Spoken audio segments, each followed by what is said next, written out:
Good morning, good afternoon, good evening, and welcome to the Jerusalem Center for Public Affairs Daily War Room Update. We are on day number 103 of the war in Gaza, and we have not a small amount of updates to give you from the last 24 to 36 hours. Let's start really in Gaza, where the IDF forces are continuing operating all through the Gaza Strip. We've seen that the IDF really has consolidated its hold of the northern Gaza Strip, and once it released that hold just for a little bit, there was a barrage of rockets fired yesterday on Netivot, some 50 rockets coming out of Gaza, targeting Israel's civilian population.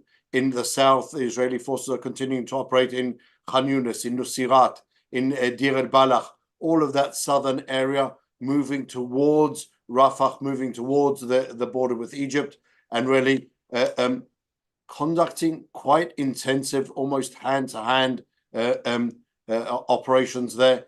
I think it's hard to describe really the power of the force that's going through there, and also the level of resistance coming from the Hamas terrorists and all the other terrorists, ambushes of Israeli forces, and obviously continuing on to fire those rockets. Yesterday, the IDF exposed and exploded a strategic tunnel, another one of these strategic tunnels of Hamas that had been dug, connecting the northern Gaza Strip to the southern part of the Gaza Strip. Another one of these assets in which Hamas had invested tens of millions of dollars digging and preparing, and now has been completely destroyed by the IDF forces. This is another one of those tunnels that was dug using specialist equipment, which was unquestionably smuggled in via Egypt into the Gaza Strip. Yesterday was also a very active day in the northern front, with the IDF forces making multiple strikes, probably the most substantial strike in Lebanon since the start of the war, in the Saluki Valley, destroying multiple Hezbollah sites, multiple sites of the terrorists, both weapons, infrastructure, and terrorists. And so today we've seen, already yesterday and again today, we've seen that really heating up of that whole entire area, more Hezbollah strikes on Israeli targets, and Israel responding. We are really at a full war with Hezbollah, but it just isn't declared yet. What we've also seen, also in the last 36 hours, was the Iranian strike using ballistic missiles. Iran officially taking responsibility for a strike on US bases in Iraq, claiming that they were forward bases for the Mossad, for Israel's intelligence community, and really conducting extensive attacks there, which at least for now, have gone without any type of response from any of the players, apart from saber rattling from the Iraqi leadership saying that they're going to report the attack, the unacceptable, as they say, unacceptable attack to the UN Security Council. Nothing more seems to have been done there.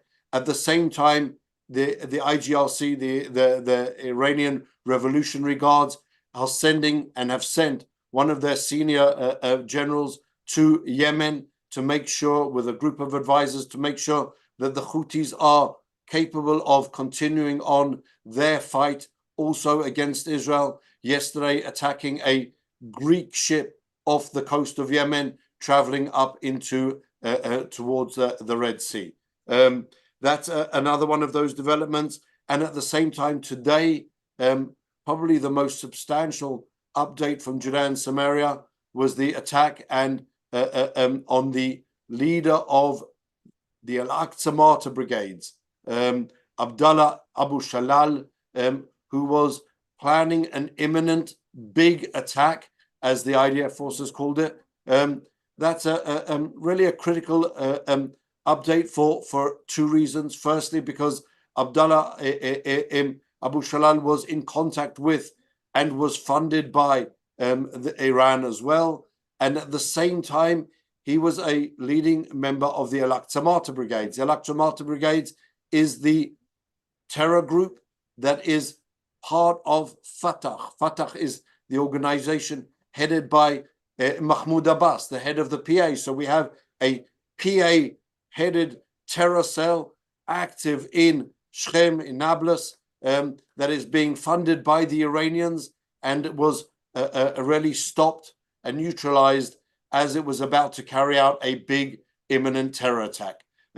So that's really the updates from the different areas.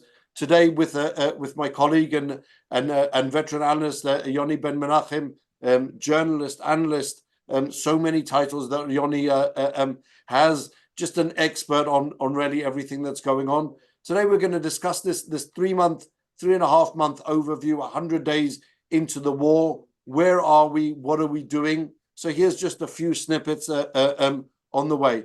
The IDF released really a mini site, as they call it on the internet, giving the interim numbers: 9,000 plus terrorists that have been killed, not including the 1,500, I understand, who were killed on the first day of the attack. Over 30,000 targets attacked in the Gaza Strip. That's the massive terror infrastructure that the terrorist groups there had managed to create for themselves, and that has now been targeted by the IDF.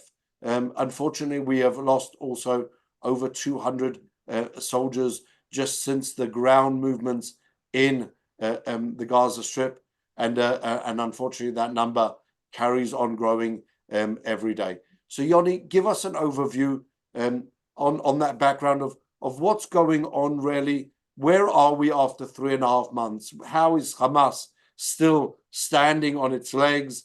How does the Hamas, Iranian, Hezbollah axis tie in also with Mahmoud Abbas in Ramallah and the Al-Aqsa Martyr Brigades?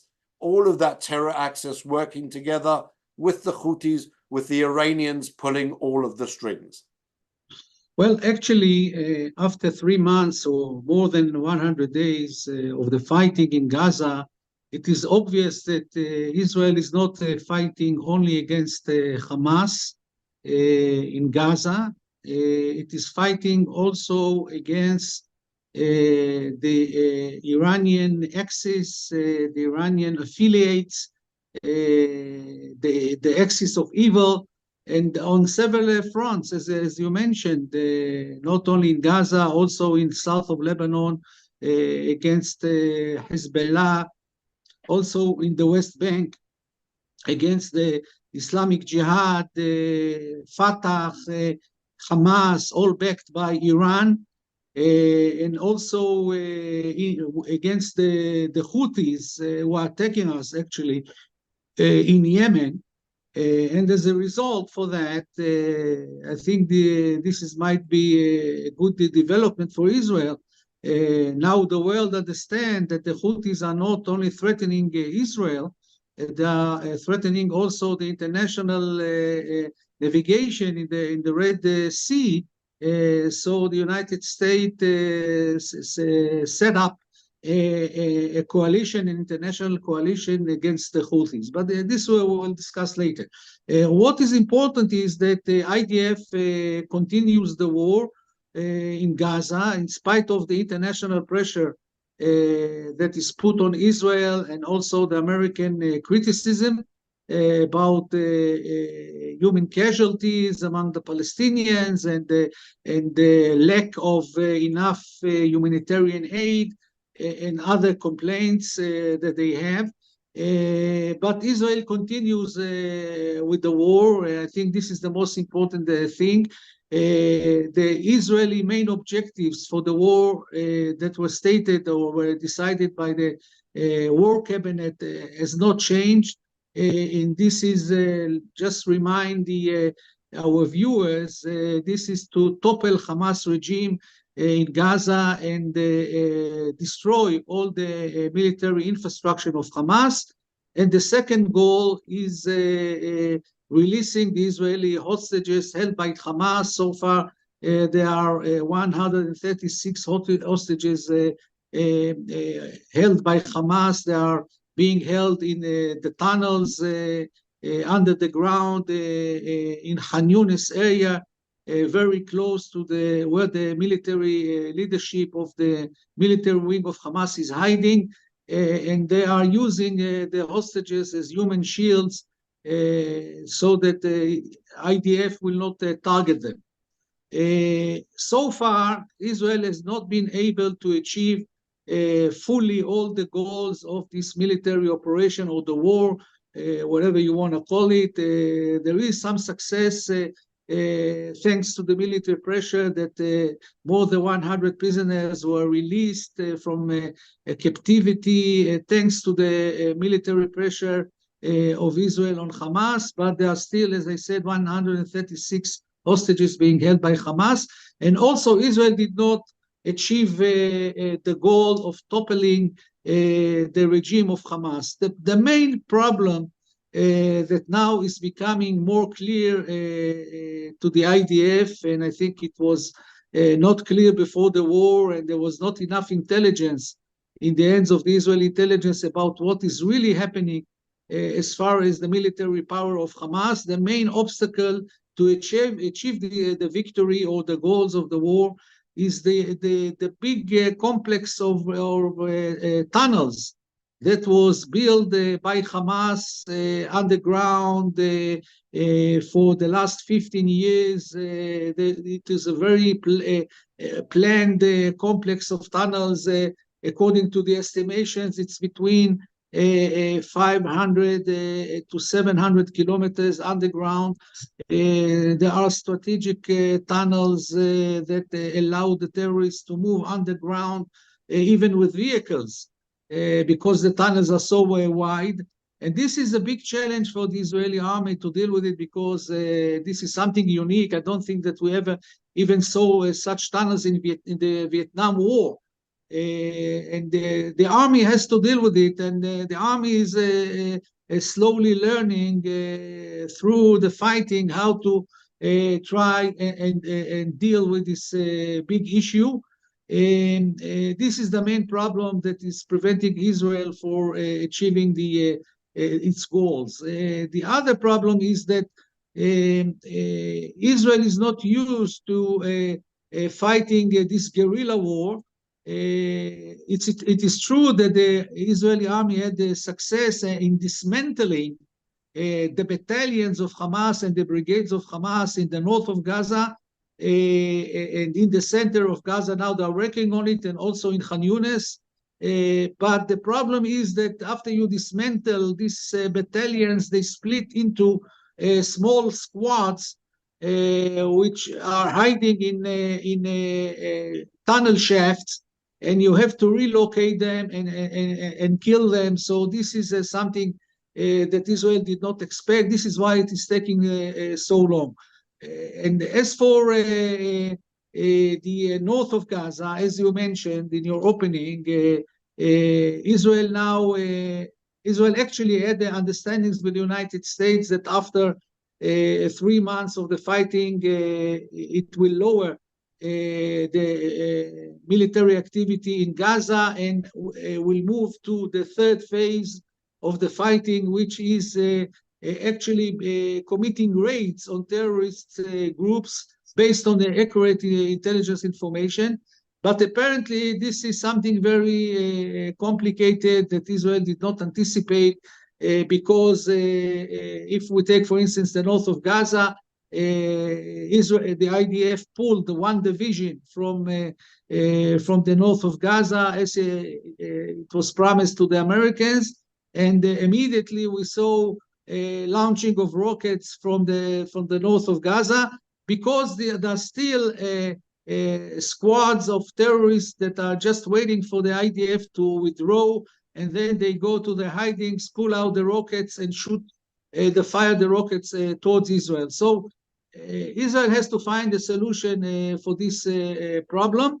And another problem is that the governance of Hamas, the government of Hamas, is still controlling from the civilian point of view, still controlling many areas in Gaza because the IDF was focusing on the military infrastructure and didn't take care of the civilian infrastructure of the rule of Hamas.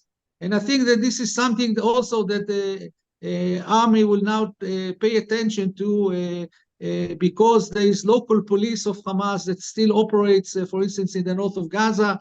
There are still the municipalities that are that belong to Hamas, and of course the ministries, the civilian ministries of Hamas rule education, health, and so on. So Israel has to take care of this thing if it really wants to topple the Hamas regime. You have to destroy all the infrastructure of the civilian rule of Hamas in Gaza and arrest or kill the employees which are actually Hamas activists. As for the casualties of Hamas, you mentioned the Israeli casualties during the war. According to Palestinians, sources in Gaza, which are actually Hamas sources because the Ministry of Health in Gaza is a Hamas ministry. They claim, and we don't have any way to check it, they claim that they have more than 25,000 Palestinians killed and around 60,000 Palestinians injured. I think the numbers that they put out today was 24,448 people killed in Gaza and over 60,000. Approximately, yeah. So there's no way to check it, but if we believe and we accept this number, so this is a huge blow to the people in Gaza. Of course, they didn't anticipate such casualties when they went out and made the horrible massacre in the settlements near Gaza on October the 7th. So this is a big blow for them. And we have to wait and see if the numbers will increase. They were just in the beginning of the war. And according to the IDF estimation, we still have at least 1 year to go in order to achieve the goal also of the war.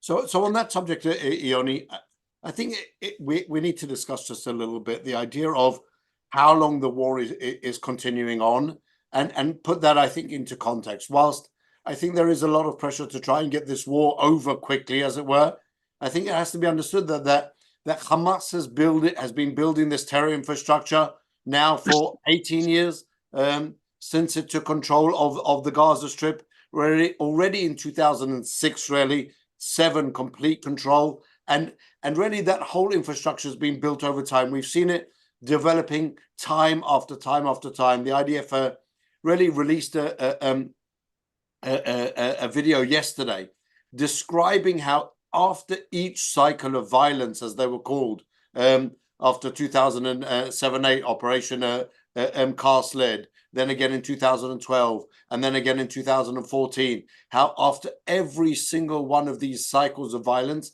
Hamas really did expand and really develop its terror capabilities, whether it be from long-distance rockets to even longer-distance rockets to homemade longer-distance rockets, then this whole entire tunnel network.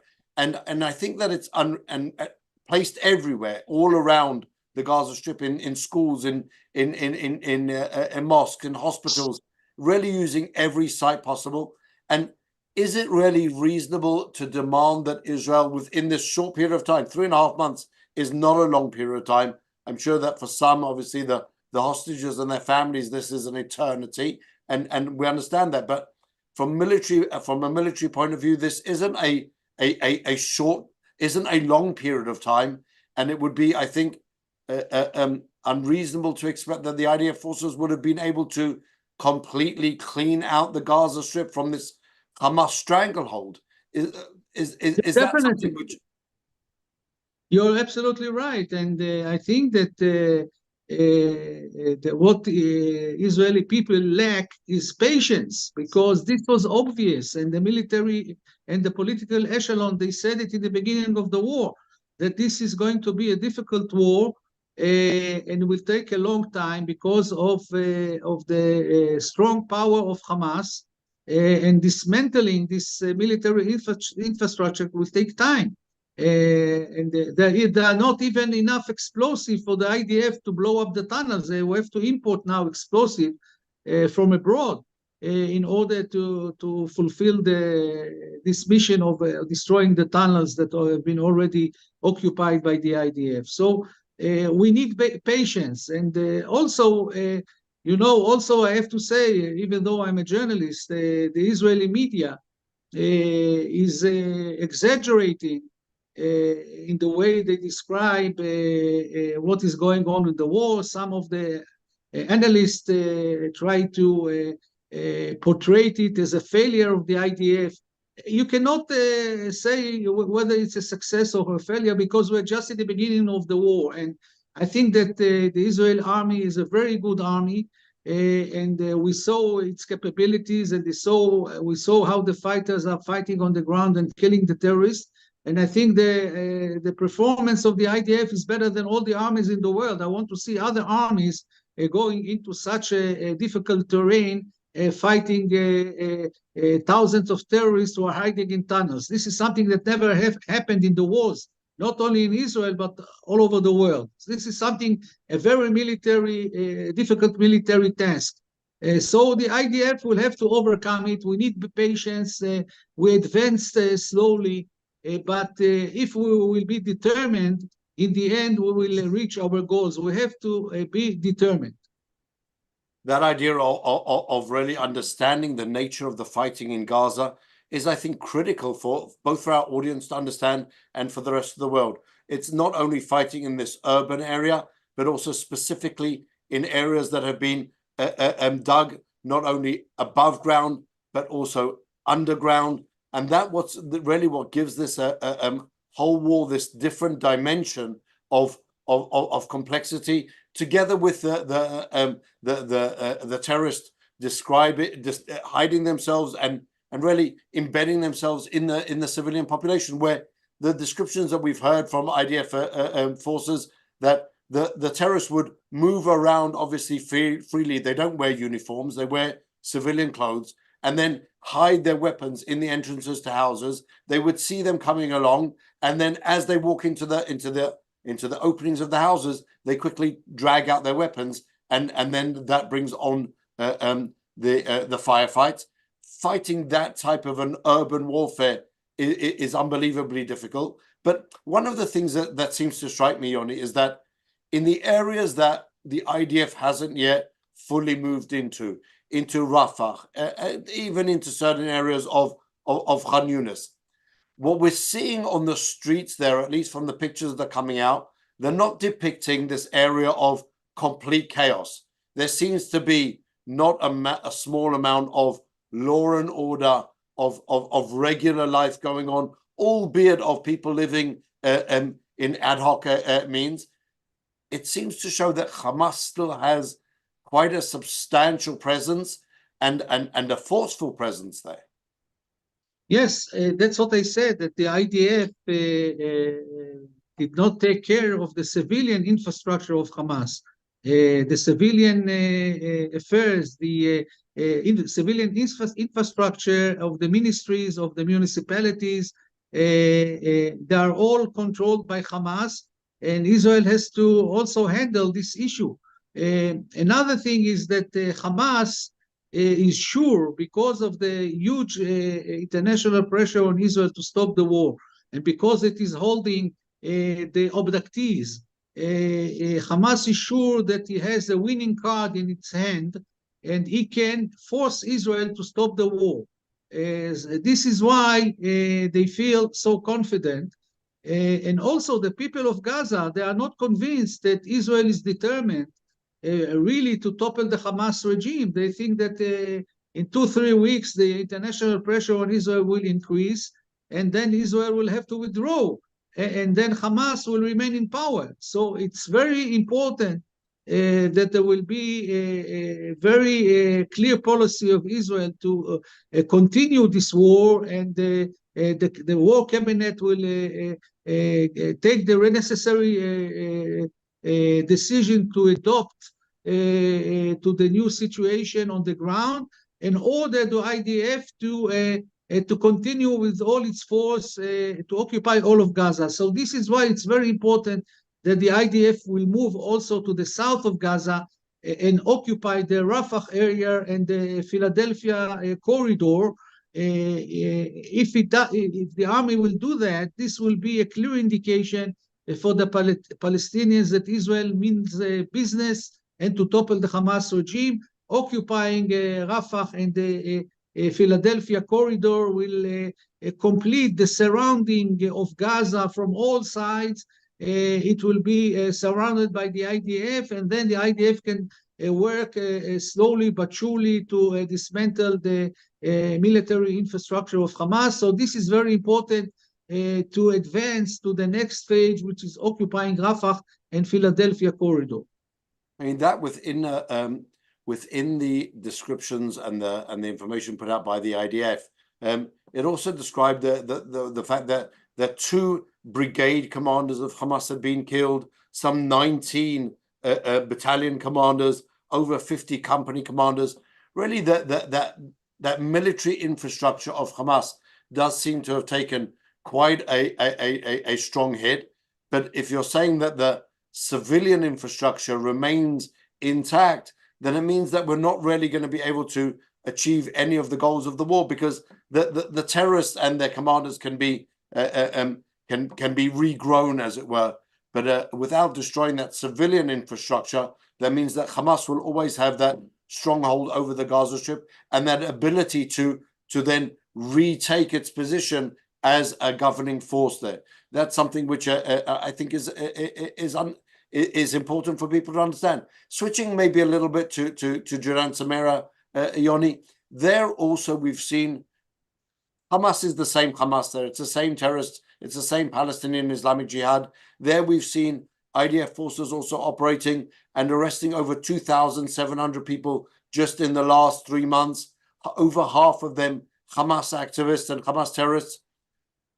How have we reached that situation in Judan, Samaria, where we have really allowed thousands of terrorists to continue running around and operating freely? We saw just recently, for those that follow, the Israeli Minister of Defense, Yoav Gallant, together with the head of the Central Command, recently designated a number of organizations, particularly money launderers, as terrorist organizations, and has seized, pursuant to those designations, tens of millions of shekels of terrorist funding. How is it that under the noses of the Palestinian Authority, of the security coordination, the Palestinian Authority security forces, such a substantial terrorist force has really grown and risen up also in Judan, Samaria? There are several reasons for that.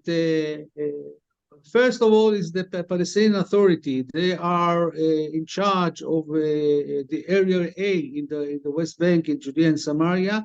But in the last 2.5 years, when this infiltration of Iran into the north of the West Bank began, and recruiting terrorists and setting up new terrorist groups called battalions, the PA did not confront them. They preferred to give up the north of Judea and Samaria, and they withdrew their forces, and the areas of Jenin, Nablus, and Tulkarem were all taken by these terror groups, thousands of terrorists, armed terrorists. This is one reason. Second reason is that the IDF did not close well the borders with Jordan. And as a result, Iran was able, and it's still going on, and the IDF now is thinking about building a huge border barrier in the border with Jordan to block the smuggling of weapons. But Iran took advantage of this situation and smuggled thousands of rifles, ammunitions, and explosive to south of Syria, and from there to north of Jordan, and from there to the north of the West Bank of Judea and Samaria. And so these terrorists are equipped with a lot of weapons, and of course they get also money from Iran. The second problem is that the Israeli prime ministers, I'm talking about Bennett, ex-prime minister Bennett, and Lapid, during the time that they were serving as prime ministers, they did not give the order to the IDF to dismantle these terror groups that started emerging in the north of the Judea and Samaria.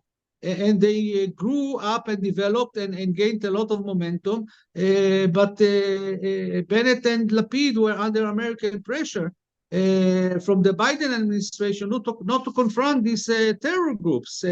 So actually what we have two monsters of terrorism, a big, huge monster of terrorism in Gaza Strip headed by Hamas, and a smaller one in the West Bank, headed by Islamic Jihad and Fatah, and guided and supported with weapons and money from Iran. So this is a huge challenge, but as I said, now that the war already started, and we're talking about more than 100 days for the war, the army has a free hand in Judea and Samaria, and the army is removing its gloves, and it has a success in fighting the terrorists, and for the first time also using UAVs, drones, to target the terrorists, which is very effective. Only this morning, the IDF targeted two terror groups, one in Nablus area and one in Tulkarem, and killed 9 armed terrorists who were planning terror attacks. Yeah, that's it. What you're saying really is quite unbelievable, Yoni. That really at the expense of the development of these terror infrastructures, and at the behest of the American administration, the Israeli government and the PA as well, simply refrain from fighting and from confronting these terrorists until it exploded in our face with the October 7th massacre. That would tend to suggest that a similar type of massacre could very simply have happened also from Judea and Samaria. Would that be correct? Exactly. Actually, the Shin Bet, the Shabak, is very worried about what is happening. And just last Friday, we had an attempt of a terrorist group to commit a massacre in Adora, a settlement in Hebron area. Luckily, they were spotted by the IDF, who killed the squad of 3 terrorists who were planning to make a massacre. And this is something which is now becoming a threat to all the settlers in Judea and Samaria, to all the settlements, because this is like an attempt to copycat the massacre of October the 7th that was on in the settlements on the Gaza border, to try and implement and copycat this massacre also in Judea and Samaria, and kill Israelis and massacre Israelis inside the settlement. So this is something very dangerous that the army has to deal with it, and also the settlers. It would appear that that there isn't so much going on from the side of the Palestinian Authority and fighting terrorism. If we have Al-Aqsa Martyr Brigades, which is again Fatah headed by Mahmoud Abbas, leading the terrorism and leading these terror cells that are about to carry out imminent attacks, how does that fit in with the commitments of or the discussion of Secretary Blinken and the US administration saying that what they would like to see is a revitalized Palestinian Authority? Is that something that came up in the discussions between Secretary Blinken and PA Chairman Mahmoud Abbas? Did Blinken demand that the PA actively fight terrorism? Yes. The answer is yes. But this is something which is not new. You know, we're talking about a revitalized PA that will have reforms and start fighting terrorism. The Americans, the Biden administration, for the last 3 years, they are demanding these things from the Palestinians. This is not something new that now in the meeting between Blinken and Abu Mazen was raised for the first time. By the way, it was a very bad meeting because the Palestinians didn't like what the Americans are asking. They're saying, you are trying to dictate to us reforms, and we refuse it. they just, refused what he was asking the Secretary of State. This is not the first request of the Americans from the Abu Mazen to have reforms, and Abu Mazen is avoiding the issue and, find excuses now. When Tony Blinken told him we want to revitalize the reforms, so Abu Mazen said we cannot have any reforms because we need the money and Israel doesn't transfer the tax money that they owe us, and so this is why we cannot have reforms. So they are just finding excuses. But the real thing is that Abu Mazen doesn't want to fight terrorism. This is the real reason. The PA and also Fatah movement, they have between 30,000 to 40,000 armed Palestinians who are loyal to Abu Mazen, to Mahmoud Abbas, and get salaries from him. For Abu Mazen to crush the terror groups in the north of the West Bank, the north of Judea and Samaria, is not a big issue. He can do that in 2 weeks and finish it. But he doesn't want to confront them. He wants the thousands of armed Palestinians, security men, to defend his regime. This is what he cares about. And as long as these terror groups in the north of the West Bank do not threaten the Muqata in Ramallah, where is the headquarters of the Abu Mazen and the PA, as long as there is no threat to them, so they don't care. They don't want to defend the Israelis. But doesn't American money buy any type of influence in the Palestinian Authority? The Taylor Force Act from 2018, for example, specifically conditions U.S. aid to direct aid to the Palestinian Authority on the abolition of the pay-for-slay policy. But it also derogates specifically the aid that the U.S. administration gives to the PA for its a security apparatus and for the security coordination with Israel. We're talking about somewhere in the region of $60 million a year. Doesn't that buy any influence in the Palestinian Authority, or do they just see it as their right to receive the money? It doesn't buy any influence. What is interesting about this issue is that the weakness of Abu Mazen and the lack of determination to fight terrorism is also his power. Because it takes advantage of it. There is no other partner, so-called partner, for the Americans and for the Israelis, and he claims that he's weak, and if he will fight terrorism, then he will lose the control over the PA, and the Americans are desperate to find some sort of a partner that might eventually implement their fantasy of a two-state solution. So they're not doing anything to Abu Mazen. He is just ignoring what they're asking from him. And he says, I'm what you have. You have to accept what I give you. This is the most that I can give you. There's no other way. And they accept it. This is the problem. And that's unbelievable. That means that he's just taking $60 million a year, not giving any type of a product for that or any type of cooperation for that, and allowing all these terrorist organizations to continue functioning. And the U.S. administration seems to be happily playing on with that.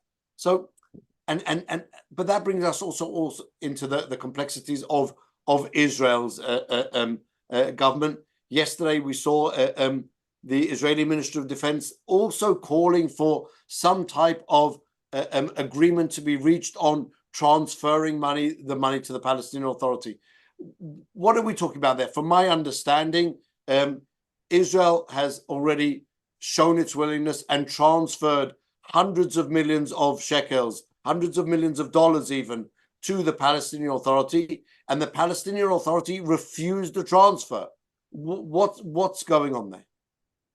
Yes, because Israel froze some of the money that the Palestinian, when they get the tax money from Israel, the PA, they have to transfer some of the money to Gaza to support the employees and pay salaries for the employees in Gaza. And because of the massacre, Israel refused to give them the money which was supposed to be transferred to Gaza as a punishment for the massacre. So now they are protesting and not willing to take the money. They want Israel to give all the money that it owes to the Palestinians, and Abu Mazen is trying to create a chaos in the West Bank. He's not paying salaries, and is telling the employees of the PA, I don't have the money from Israel, so they're only getting partial salaries. And also there's another problem, that because of the massacre, between 100,000 to 200,000 Palestinian workers who used to work in Israel for the last three months are prevented from going into Israel to work, because Israel is afraid that they will will commit terror attacks. So this is also influencing the economic situation in the West Bank. So this is something that the army, the IDF, and the Shin Bet are asking the prime minister to solve, but apparently he doesn't have the majority in the cabinet to approve the entrance of these workers to work in Israel, because we saw what happened in Ra'anana this week, the terror attack, committed by illegal Palestinian workers. So the ministers in the cabinet are afraid that if we'll allow the entrance of workers, then there will be more terror attacks. That would seem to be a logical conclusion, not only because of the financial side, but when you also take into account that the market research in the Palestinian Authority showed that in Judah and Samaria, in the West Bank, there's 82% support for the massacre. So who would you be allowing into Israel?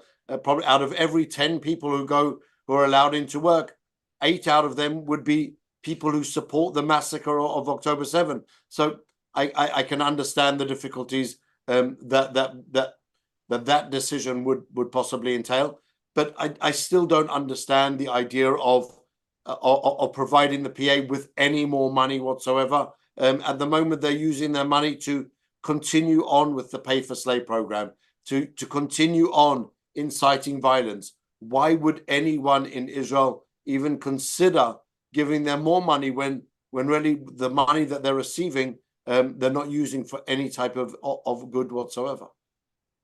Absolutely, you're absolutely right. This is a huge problem, and I don't see any solution coming, because, as I said, there's a strong opposition in the cabinet, and apparently the Prime Minister Netanyahu cannot force this decision on the cabinet, even though the Shin Bet and the IDF support giving the money to the Palestinians. So this is going to be a very difficult problem, and one should anticipate explosions also in the security situation also in Judea and Samaria, because the people don't have money, and in the end, as one of the PA security person told me, I do not get a salary from the PA. So if Hamas now comes, or the Islamic Jihad, and they offer me to pay me a monthly salary, so I will work for them. I don't have to work for Abu Mazen. So this is a very dangerous situation. And yet, as we saw that the improving situation in the Gaza Strip and allowing more and more Gazans to enter Israel prior to the October 7 massacre didn't bring peace. It didn't bring any type of stability. It actually brought upon more war and death in and of itself. Yoni, I think on that note, give us one closing, really an assessment of how long do you think this war will be continuing on at this intensity before we can move on and say we're now on to the next stage of the war? I think according to the IDF estimation, the war will continue for at least 1 year, the war in Gaza. But there are some reservations of the members of the cabinet about the pace of the war, and they want to accelerate the war efforts in Gaza. So this demand will be brought to the security cabinet, and there will be a demand from some ministers from the army to change the plans and to accelerate taking over all of Gaza, which means occupying the Rafah area and the Philadelphia corridor as soon as possible. So I think that in a week or two, we might see a change in the plans of the military concerning the Gaza Strip. That's, I think, something that we can just have to wait and see how that whole situation is going to develop. What happens? Unfortunately, we saw yesterday when IDF forces leave a certain area, it immediately returns to terrorism, and so that whole war now to clean out and really entirely clean out all of those terror cells is unquestionably going to take a very long time. Yoni, thank you for joining us. Thank you. We will be back again tomorrow at 4 o'clock Israel time, and we hope that you will all join us again, and we will see you again. Until then,